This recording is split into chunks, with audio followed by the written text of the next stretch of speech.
छोटा से छोटी पथरी हो चाहे बड़े से बड़ी पथरी हो, नेग्लेक्शन ही किडनी डैमेज की तरफ भी इस कंडीशन को ले जा सकता है। आपको बियर पीनी चाहिए, बियर पी के आपकी पथरी, आपका स्टोन निकल सकता है। कितना सच है सर? पेशेंट प्रेजेंट करता है कि दर्द यहाँ से आ रहा है पीछे कमर के, अगर राइट साइड में है तो यहाँ से आ रहा है और या तो यहीं पे मेंटेन्ड है या कमर में दर्द आ रहा है और वो नीचे तक लोअर एब्डोमेन की तरफ जा रहा है नीचे। सर क्या शरीर में पानी की कमी होने के बाद पथरी का दर्द बढ़ सकता है क्या?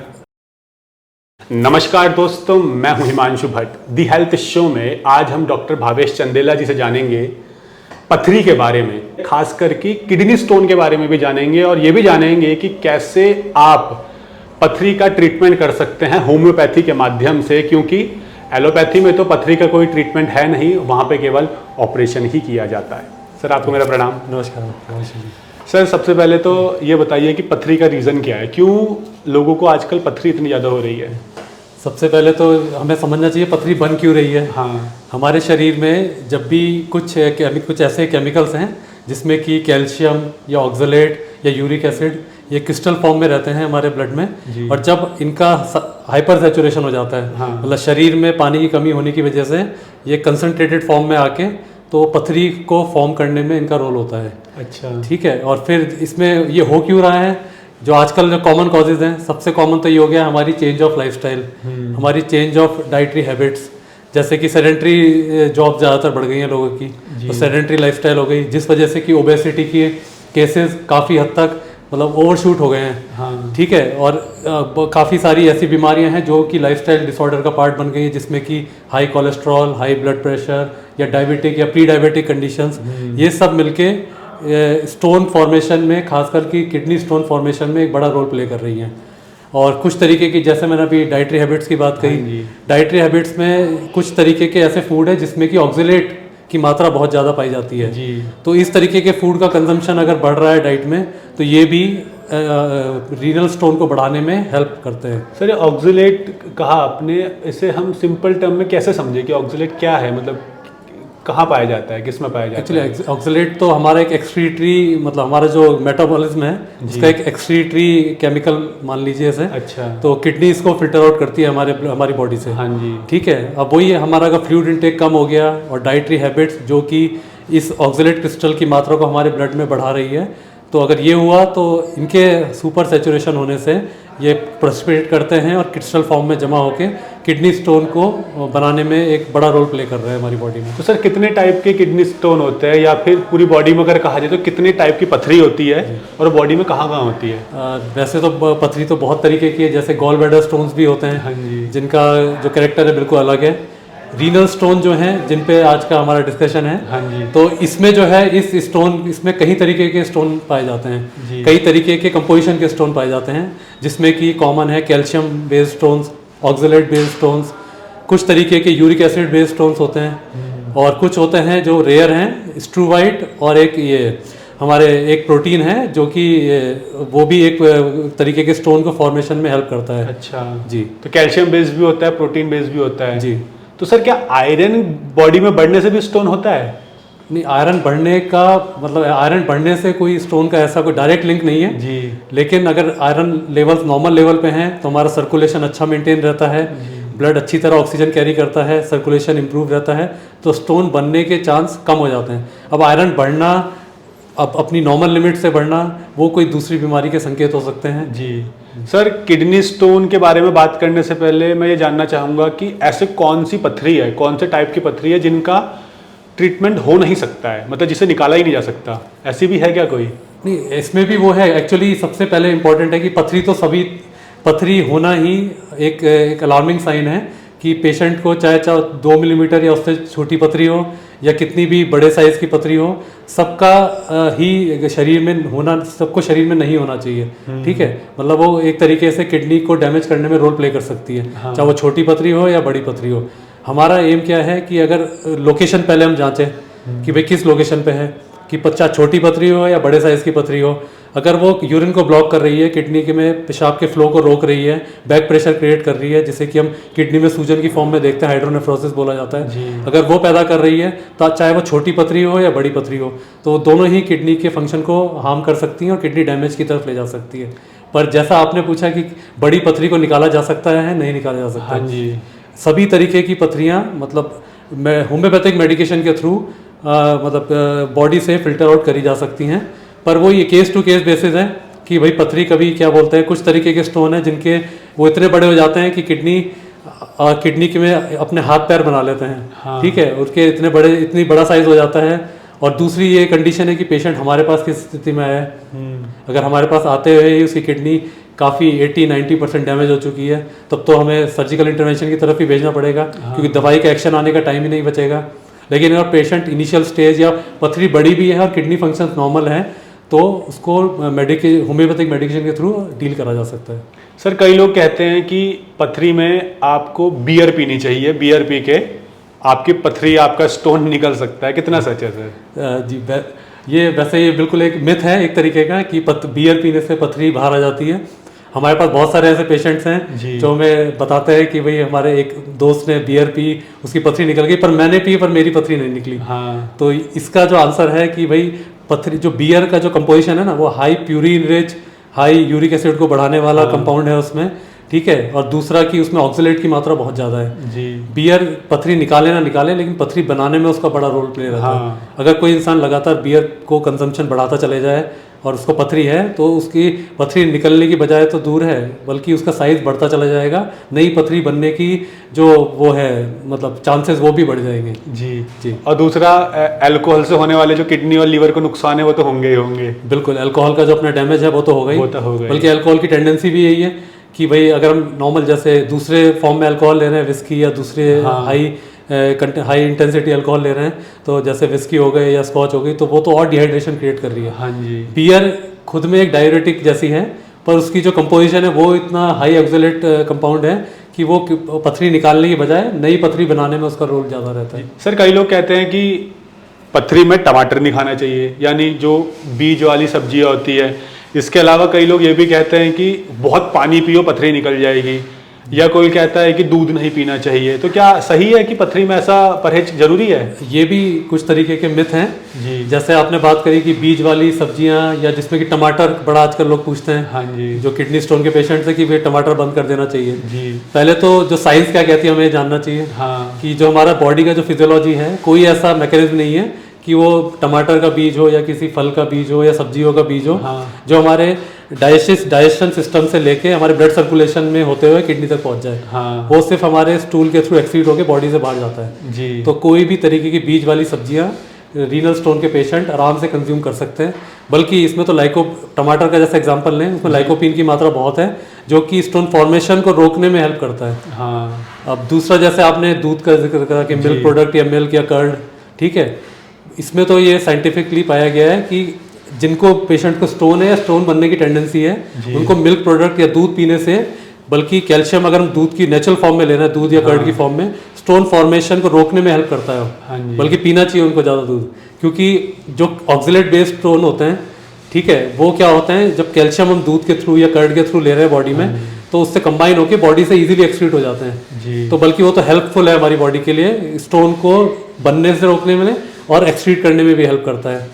तो मतलब वही बात हो गई कि हमारी बॉडी को नुकसान कोई चीज़ नहीं देती अगर उसे लिमिटेड क्वांटिटी में सही तरीके से मैनेजमेंट के साथ लिया जाए तो, मैनेज करके अगर लिया जाए तो सर कई जगह देखा गया है कि जब किसी की बॉडी में कैल्शियम की डेफिशिएंसी होती है तो कहा जाता है कि आप कैल्शियम रिच फूड तो लीजिए ही, लेकिन कई डॉक्टर्स या कई आयुर्वेदिक डॉक्टर ये भी बताते हैं कि जो पान वाले के पास चूना मिलता है, आप पानी के साथ उस चूने को ले सकते हैं चुटकी भर, या फिर अगर पानी के साथ नहीं ले सकते तो उस चूने को आप सब्जी पे या अपने सैलेड में स्प्रिंकल कर सकते हैं जी। लेकिन कई जगह ये भी कहते हैं कि जिनको पथरी होती है उनको कैल्शियम ये ज़्यादा नहीं लेना चाहिए, कैल्शियम की वजह से पथरी ज़्यादा नुकसान दे सकती है या बढ़ सकती है जी जी। जैसा अभी हमने डिस्कस करा कि जो कैल्शियम बेस्ड स्टोन है वो भी कैल्शियम नेचुरल कैल्शियम इंटेक से नहीं बनते हैं, ना बढ़ते हैं, ठीक है, ये एक भ्रांति है, मिथ है।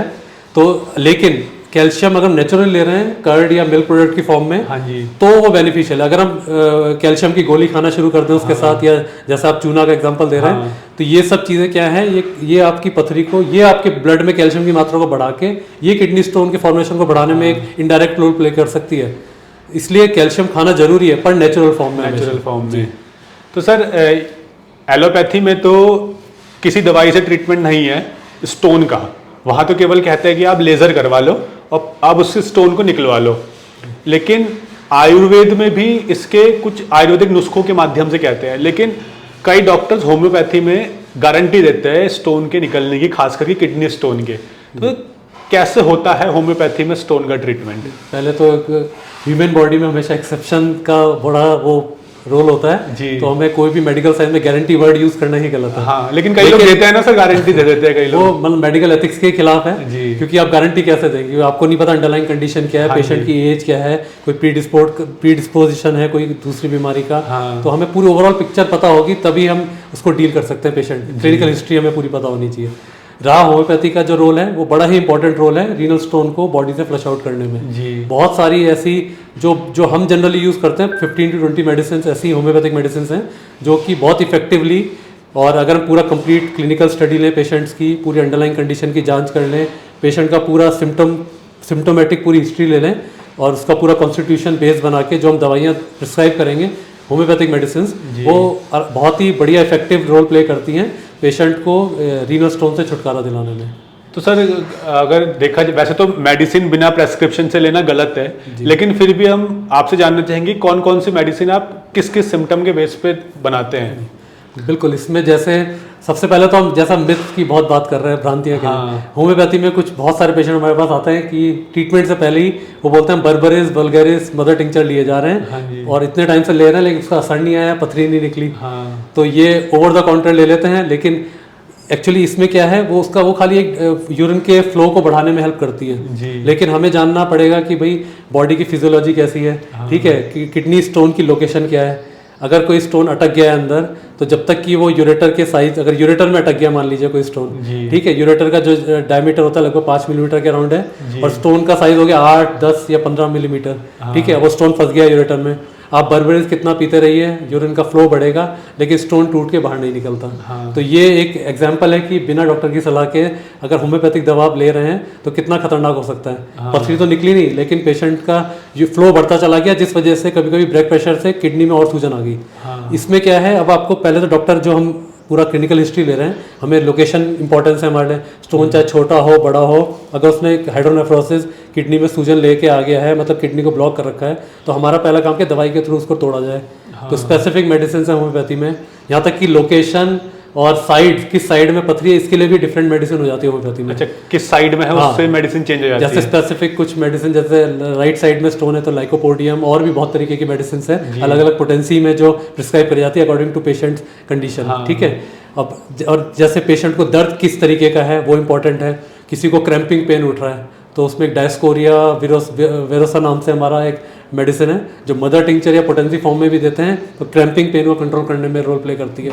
अब बर्बरिस का काम क्या है, जो पेन तो कंट्रोल कर रही है लेकिन वो स्टोन ब्रेक नहीं कर रही है। तो हमें चाहिए कि कोई मेडिसिन ऐसा जो स्टोन ब्रेक करे फिर वो फ्लो बनाए तो ज़्यादा अच्छा है। तो जैसे बड़े स्टोन की आप शुरू में बात कर रहे थे, तो उसमें हाइड्रेंजिया एक हमारी मेडिसिन है जो पोटेंसी में भी या मदर टिंचर फॉर्म में भी हम देते हैं, जो बर्बरिस के साथ भी दी जाती है और अलग अलग कॉम्बिनेशन में भी दी जाती है। तो ये स्टोन को ब्रेक करके निकालने में है और यूरिन का फ्लो बढ़ा के स्टोन को निकालने में एक रोल प्ले करती है अपना। अच्छा। अब जैसे रहा कि कभी कभी जो क्रिटिकल सिम्टम है पेशेंट का, किसी उल्टी लग रही है, पेट में दर्द है और उल्टी लग रही है, दर्द आ रहा है उसको इधर, ज़्यादातर स्टोन का पेन इधर पीछे से लेते हुए या आगे की तरफ आ रहा है। अगर कमर में ही दर्द खाली चल रहा है, राइट साइड में है तो उसमें लाइकोपोडियम का रोल है, लेफ्ट साइड में है तो कोलोसिन भी एक मेडिसिन है, एक ऑक्जेलिक एसिड मेडिसिन है जो कि लेफ्ट साइड के पेन्स में भी हेल्प करती है, ठीक है। और फिर हमें देखना है कि भाई पेशेंट, जैसे पेन आ रहा है नीचे टेस्टिस तक दर्द आता है, कुछ पेशेंट बताते हैं कि दर्द आ रहा है कमर से लेते हैं नीचे पेट के नीचे भाग और टेस्टिस में भी, तो उसमें जैसे कॉस्टिकम एक मेडिसिन है उसका भी बड़ा अच्छा रोल है इसमें। अब कुछ मेडिसिन ऐसी हैं कि पेशेंट बता रहे हैं कि दर्द तो नहीं है लेकिन पेशाब में खून आना शुरू हो गया जी, तो उसके लिए मेडिसिन बिल्कुल चेंज हो जाती है। अच्छा। कुछ कॉमन सिम्टम है जैसे पथरी के, रीनल स्टोन के, कि पेशेंट को पेशाब में ब्लड तो आ ही रहा है, साथ साथ जलन भी हो रही है। हाँ। अब इसमें इतना स्पेसिफिक मेडिसिन आ जाती हैं कि अगर जलन पूरे टाइम हो रही है तो एक मेडिसिन है कैंथरिस जो अकॉर्डिंग टू पेशेंट अलग अलग पोटेंसी में प्रिस्क्राइब करी जाती है। और अगर यूरिन खत्म होने के बाद जलन हो रही है या यूरिन खत्म होने के बाद भी जलन बनी हुई है तो एक सारसापारेला मेडिसिन है जो यूरिन का फ्लो बढ़ाते हुए साथ साथ उस जलन को भी खत्म करने में हेल्प करती है, ठीक है। और बाकी जो है इसमें इसी तरीके से काफ़ी मेडिसिन हैं और भी काफ़ी कॉम्बिनेशन है। और ये मेडिसिन कोई आइसोलेट फॉर्म में एक मेडिसिन नहीं दी जा रही है, हमें पेशेंट की पूरी पिक्चर देख के, उसकी अंडरलाइन कंडीशन देख के, सारी कंडीशन देख के उसको अलग इसकी रिक्वायर्ड पोटेंसी देख के उसको पूरा कॉम्बिनेशन बना के प्रिस्क्राइब करी जाती है तो मेडिसिन। जैसे सिम्टम उसके हिसाब से मेडिसिन। उसके हिसाब से मेडिसिन। और एक चीज़ और होती है, कभी कभी जैसे पेशेंट ने अभी जो पिक्चर प्रोड्यूस कर रहा है, हो सकता है उससे इंप्रूवमेंट आया, पथरी खिसक के नीचे आ गई या टूट गई, उसको दूसरे कोई सिम्टम आ गए, तो हमें वो कॉम्बिनेशन हम उसे रिपीटेडली यूज नहीं कर सकते, उसको भी चेंज करना पड़ेगा। तो सर इसका मतलब ये हुआ कि इंटरनेट पे जहां अलग अलग जगह पे लोग ये देखते हैं ना कि ये वाली होम्योपैथी मेडिसिन लो, इसे पियो, इसे खाओ तो आपकी ये वाली बीमारी ठीक हो जाएगी, तो इस तरीके से बेवकूफ नहीं बनना है, क्योंकि होम्योपैथी सिम्टम के हिसाब से पर्सन टू पर्सन अलग अलग तरीके से बनाई जाती है। बहुत ही स्पेसिफिक बोलते हैं, टेलर मेड मेडिसिन।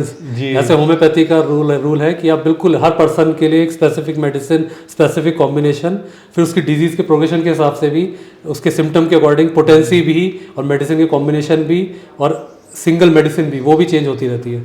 तो इसमें डॉक्टर का बड़ा इंपॉर्टेंट रोल प्ले करता है कि भाई आप पेशेंट के हिसाब से उसको किस हिसाब से पूरा 100% उसका कवर करके, होलिस्टिकली कवर करके उसको मेडिसिन प्रिस्क्राइब करी जाए। मतलब अगर ठीक होना है तो डॉक्टर के प्रेस्क्रिप्शन के बिना बिल्कुल ना ले। बिल्कुल, और वो भी खास करके पर्सनली कंसल्ट करके। जैसे मैंने आपको बताया, जो कॉमन एग्जांपल है बर्बेरिस का, बड़ा कॉमन चलता है, तो ये भी एक मिथ दूर करना जरूरी था कि वो तो खाली फ्लो बढ़ा ना, अगर आपकी पथरी अंदर अटकी हुई है तो आप उसे कितना पीते रहिए, उसका असर नहीं आएगा, बल्कि आप किडनी और डैमेज करने के लॉन्ग टर्म तक अगर उससे आप लेते चले गए, दवाई से नहीं डैमेज करेंगे, वो पथरी नहीं निकलेगी, पथरी तो निकली नहीं, आपको लगा अगर पेन खत्म हो गया, आपने उसे छोड़ दिया, आपने टेस्टिंग नहीं कराई, तो उससे क्या होगा, फिर आपने लॉन्ग टर्म उस नेग्लेक्शन की वजह से वो किडनी डैमेज तक भी ले जा सकती है कंडीशन। सर आपके यहाँ पर, क्योंकि आप इतने सालों से होम्योपैथी में स्टोन का ट्रीटमेंट कर रहे हैं, तो कितने % रिजल्ट है आपके यहाँ? क्योंकि कई डॉक्टर्स मैंने देखा है वो तो 100% क्लेम कर देते हैं, लेकिन आपके पास कितना मतलब आउटपुट कितना है, कितने % पेशेंट ठीक हो जाते हैं? इसमें तो वही है ना, जैसे मैंने कहा कि हम जनरलाइज नहीं कर सकते हैं। हाँ। अब पेशेंट जो किस कैटेगरी का स्टोन है पेशेंट का, पेशेंट की अंडरलाइंग कंडीशन है, तो जनरलाइज करना बिल्कुल मतलब ये ठीक नहीं है, मेडिकली भी मतलब एथिकल नहीं है, हम ऐसे बताएं। मतलब इसमें काफ़ी अच्छा मतलब 80% से भी ज़्यादा सक्सेस रिजल्ट रहता है इसमें। सर आपके पास जो भी पेशेंट आता है अब तक स्टोन के, आपने ऐसा मतलब आपको क्या लगता है कि वो सबसे ज़्यादा गलतियाँ क्या करते हैं? क्योंकि वो आप अपने एक्सपीरियंस के बेस पे बताइए कि क्या क्या गलतियाँ स्टोन के पेशेंट सबसे ज़्यादा करते हैं। बिल्कुल, मतलब एक बड़ा ही अच्छा मतलब एक क्वेश्चन है जो कि हर एक मतलब कॉमन पेशेंट्स को पता होना चाहिए जी, कॉमन लोगों को पता होना चाहिए कि अब सबसे बड़ी दिक्कत क्या है। बहुत सारे लोग करते हैं कि भाई पथरी है भी लेकिन कोई सिम्टम नहीं आ रहा है, तो पता कैसे करें इसका। ठीक है, तो सबसे जो बेसिक प्रिंसिपल है कि जो सबसे इजी डायग्नोस्टिक है जिसमें कि अल्ट्रासाउंड है। एक एज के बाद, वैसे तो कोई एज का कोई ऐसा स्पेसिफिक नहीं है, किसी को भी किसी भी उम्र में पथरियां बन सकती हैं आजकल, क्योंकि डाइटरी हैबिट्स और लाइफस्टाइल चेंजेस हो गए हैं। तो जो जनरल चेकअप है एटलीस्ट 40 ईयर्स के बाद, या आपकी फैमिली हिस्ट्री है स्टोन बनने की अगर, तो आप 40 साल के बाद हर 3, 4, 6 महीने में अपना एक जनरल अल्ट्रासाउंड कराते रहिए। तो एटलीस्ट आपका और अपना एक रूटीन यूरिन हो गया जिसमें किडनी फंक्शन टेस्ट भी हो गया अलग से ब्लड प्रोफाइल में। तो ये एक जनरल एक कंप्लीट किडनी की पिक्चर का हमें पता लगता रहेगा कि अगर पथरी बननी शुरुआत भी हो रही है तो हम उसे इजीली डील कर लें, क्योंकि नेग्लेक्शन ही एक छोटा से छोटी पथरी हो चाहे बड़े से बड़ी पथरी हो, नेग्लेक्शन ही किडनी डैमेज की तरफ भी इस कंडीशन को ले जा सकता है। पेशेंट को कोई सिम्टम नहीं है, सालों के बाद कभी दूसरी कंडीशन में पेशेंट ट्रीट कर रहे हैं, एक्सीडेंटली कभी उसने अल्ट्रासाउंड करा लिया, तब पता लगा किडनी तो खत्म हो गई है। लेकिन जब उसका बैक इंजीनियरिंग करी गई, रिवर्स इंजीनियरिंग करी गई, पता लगा क्या हुआ है, तो उसमें पता लग ज़्यादातर पेशेंट्स में होता है कि हल्का फुल्का दर्द रहता था, नेगलेक्ट करते चले गए, सालों निकल गए, कोई ट्रीटमेंट नहीं लिया। तो कभी देख लिया, किसी को पता भी लग गया कि छोटी पथरी है, किडनी में है, 3-4 पथरियाँ छोड़ दिया, नेगलेक्ट कर दिया, कोई सिम्टम नहीं है, लेकिन वो किडनी को डैमेज कर गई और अल्टीमेटली बहुत सारे पेशेंट क्रोनिक किडनी डिजीज के पेशेंट भी बन गए खाली नेग्लेक्शन के। अच्छा, मतलब किडनी स्टोन किडनी डैमेज का कारण बन सकता है? बहुत, बिल्कुल बहुत कॉमन है कि, और सब नेग्लेक्शन की वजह से। अगर आप, सबसे इंपॉर्टेंट है कि टाइमली अगर मेडिकल इंटरवेंशन कर दिया जाए, प्रोएक्टिव मतलब प्रोफाइलैक्सिस बेटर देन क्योर। अगर आप टाइमली इंटरवेंशन करा जाए, टाइमली आपके डायग्नोस्टिक हो जाए, या आप खुद ही प्रोएक्टिवली अपने रेगुलर डायग्नोस्टिक कराते रहें, कोई सिम्टम आते ही आप सीधा डॉक्टर से कंसल्ट करें, तो टाइमली अगर इंटरवेंशन हो जाए, चाहे वो किसी भी कंडीशन में किसी भी लोकेशन पे रीनल स्टोन है, उसको इजीली ट्रीट करके किडनी को बचाया जा सकता है। सर वैसे हमने सिम्टम की बात की, अगर एक आम आदमी कैसे पता चला है कि ये किडनी स्टोन का दर्द है? जी बिल्कुल, जो कॉमन सिम्टम्स है जनरली जो पेशेंट्स प्रेजेंट करते हैं हमारे पास आके कि भाई पेट में दर्द चल रहा है बहुत टाइम से। ठीक है, वो कभी अपेंडिसाइटिस जैसा दर्द भी हो सकता है कि राइट साइड में नीचे पेट में दर्द चल रहा है, या पेट में एसिडिटी बन रही है, खूब गैस बन रही है, उल्टी जैसा मन हो रहा है, पेट दर्द चल रहा है। तो पहले जनरली पेशेंट हो तो पेट खराब है, कुछ भी पेट की दर्द की दवा ले ली या ओवर द काउंटर ले ली, तो वो बड़ा गलत एक तरीके का अप्रोच है। आप डॉक्टर से कंसल्ट करिए, तो उसको डायग्नोस करके जनरली एब्डोमिनल कोलिक भी एक रीनल स्टोन के साइन हो सकते हैं जी। और जो कॉमन प्रेजेंटेशन है जनरली हमारे जो रीनल एंगल्स है, पेशेंट प्रेजेंट करता है कि दर्द यहाँ से आ रहा है पीछे कमर के, अगर राइट साइड में है तो यहाँ से आ रहा है और या तो यहीं पे मेंटेन्ड है या कमर में दर्द आ रहा है और वो नीचे तक लोअर एब्डोमेन की तरफ जा रहा है नीचे। ठीक है, ये कॉमन प्रेजेंटेशन है जो कि पेशेंट फेस करता है। बाकी रहा जैसे पेशाब, कभी अर्जेंसी बढ़ गई, पेशाब बार बार जा रहे हैं, नॉक्टूरिया हो गया, रात को उठ के पेशाब बार बार जा रहे हैं। ठीक है, पेशाब जब कभी कंडीशन बिगड़ गई कि भाई इन्फेक्शन हो गया, उसकी वजह से लंबा टाइम आपने निकालते चले गए, तो पेशाब में जलन के साथ ब्लड आना की भी शिकायत हो जाती है। अच्छा। ठीक है, और वो ब्लड आने की वजह से कभी कभी क्या होता है, जब बैक्टीरियल ग्रोथ बढ़ जाती है अंदर, तो उस वजह से बुखार आना, और बुखार भी स्पेसिफिक तरीके से आता है कि चिल के साथ, मतलब एकदम ठंड के साथ बुखार आना। जी। ठीक है, और भूख खत्म हो जाना, उल्टी लगना, पेट दर्द होना, ये सब कॉमन कैरेक्टरिस्टिक सिम्टम है जो कि अगर आप फेस कर रहा है कोई भी मतलब आदमी, तो उसको डॉक्टर से कंसल्ट कर लेनी चाहिए और अपना एक किडनी का एग्जामिनेशन हो जाना चाहिए। सर, क्या शरीर में पानी की कमी होने के बाद पथरी का दर्द बढ़ सकता है क्या? बिल्कुल, जैसे कि आजकल अब जैसे ये समर सीजन स्टार्ट हो रहा है, हाँ जी। तो ये क्वेश्चन आज के लिए भी बिल्कुल रिलेवेंट है। हाँ। हम क्या बोलते हैं, हम बोलते हैं कि पानी खूब पिए, गर्मी है, लू चल रही है या गर्म सीजन चल रहा है, तो इसका बिल्कुल लॉजिकल रीज़न है। अगर मैंने जैसे बताया कि पानी की कमी होते ही ये जो कुछ केमिकल कंपाउंड्स हैं, ये हाइपर सैचुरेट होके क्रिस्टलाइज होके स्टोन में कन्वर्ट हो जाते हैं। तो अगर हम पानी की मात्रा हम प्रॉपर रखें, जिसमें कि फ्लूइड मान लें हम कि फ्लूइड, कुछ भी लिक्विड इंटेक अपना हाई रखेंगे, तो एक बड़ा अच्छा एक स्टेप है प्रिवेंशन ऑफ किडनी स्टोन के लिए। ठीक है, बचा जा सकता है अगर हम फ्लूइड इंटेक रेगुलर इंटरवल पे। इसमें भी भर भर के पानी पीने से कोई फायदा नहीं होता है। कि हम सोचे कि हमने सुबह पी लिया 1 लीटर और फिर रात को पी रहे हैं, शाम को पी रहे हैं लंबे लंबे इंटरवल पे, वो भी गलत अप्रोच है। पानी पीने का सही तरीका है, आप जितनी प्यास है उतना तो पिए, लेकिन जो है इसमें आप अपना थोड़ा थोड़ा करके, गुड गुड करके, या आधा गिलास, या कभी फल हो गए, जूस हो गया, फ्रूट जूस हो गया, ठीक है, चाय हो गई, कुछ भी लिक्विड चीज़ें, दूध हो गया, लिक्विड चीज़ें रेगुलर इंटरवल पे पीते रहिए। उससे एक एडिकेट हाइड्रेशन मेंटेन रहता है किडनी में, और किडनी आराम से जितने भी एक्सक्रीटरी मटेरियल है उनको फ्लश आउट कर पाती है। जी सर, एक लास्ट क्वेश्चन करना चाहूँगा, और शायद ये एक काफ़ी मेन क्वेश्चन भी है। अगर किसी को पथरी है तो वो क्या खाए और क्या अवॉइड करे? जैसे वो तो आपने बताया था कि टमाटर और दूध ये सब, लेकिन इसके अलावा क्या खान पान में ध्यान रखने की जरूरत है? सबसे पहला जो हम अभी डिस्कस कर रहे हैं कि सबसे इंपॉर्टेंट है कि एडिकेट फ्लूइड इनटेक मेंटेन रखना, जिसका एक कॉमन तरीका है कि आप अपने पेशाब जब भी करने जाएं, पेशाब का ध्यान दें।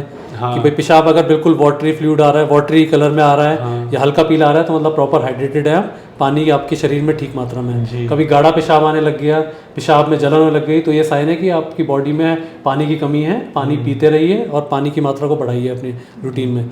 जो दूसरा जो कॉज है कि भाई डाइटरी हैबिट्स, जिसमें कि हाई सॉल्ट फूड, जिसमें कि जंक फूड आता है, या कोई भी एनिमल प्रोटीन हो गया।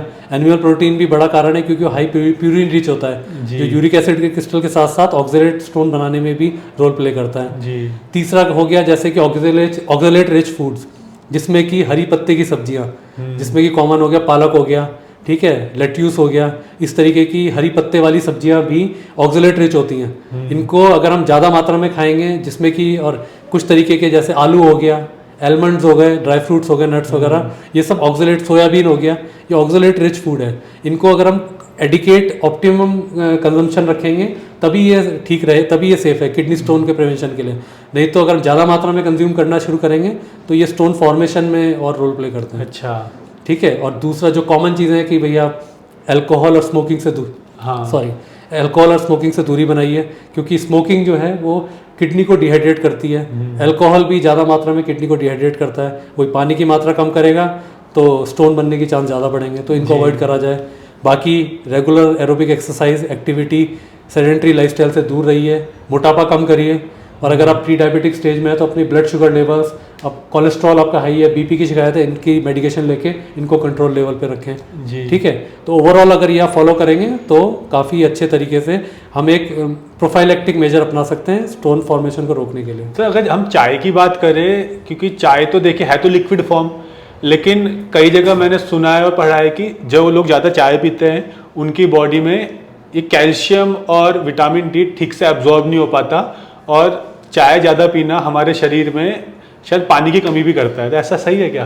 इसमें अपने कुछ केमिकल कंपाउंड्स हो सकते हैं, लेकिन अगर आप एडिकेट मात्रा में, जैसे मैंने बताया ऑक्सलेट रिच फूड तक को भी हम अगर हम ऑप्टिमम लेवल पे हम एक ऑप्टिमम लेवल पे कंज्यूम कर रहे हैं तो उसका कोई हार्म नहीं होगा, हम कर सकते हैं कंज्यूम। एक्सेस इनटेक हर चीज़ का नुकसान कर सकता है। जरूरत से ज़्यादा हमें जरूरत नहीं से लेना है ये जी, सारी चीज़ें। जी, बिल्कुल। तो सर आपका बहुत बहुत धन्यवाद Thank you। कि स्टोन के बारे में आपने हमें बताया। उम्मीद करते हैं ये इन्फॉर्मेशन आपके काम आई होगी, लेकिन आप सोच रहे होंगे कि दवाई क्यों नहीं बताई। दरअसल दवाई तो बताई है, लेकिन दवाइयाँ डॉक्टर के प्रेस्क्रिप्शन के बिना लेना बहुत गलत है। अगर आप चाहते हैं अपने स्टोन का ट्रीटमेंट तो आप सर से कांटेक्ट कर सकते हैं। सर का कांटेक्ट नंबर और एड्रेस नीचे डिस्क्रिप्शन और पिन कमेंट में आपको मिल जाएगा। लेकिन आप कहीं भी इंटरनेट पर पढ़कर या गूगल पर सर्च करके दवाइयाँ मत लें, क्योंकि बिना प्रेस्क्रिप्शन के, बिना डॉक्टर से पर्सनली बात करे अगर दवाई लेंगे तो उससे नुकसान आप ही को होगा और आपकी प्रॉब्लम का, आपकी इलनेस का सॉल्यूशन आपको नहीं मिलेगा। अगर आप ही कोई क्वेश्चन है तो नीचे कमेंट सेक्शन में पूछ सकते हैं, हम कोशिश करेंगे आपकी प्रॉब्लम का सॉल्यूशन आपको दें ताकि आप वेलनेस की तरफ बढ़ सके। धन्यवाद।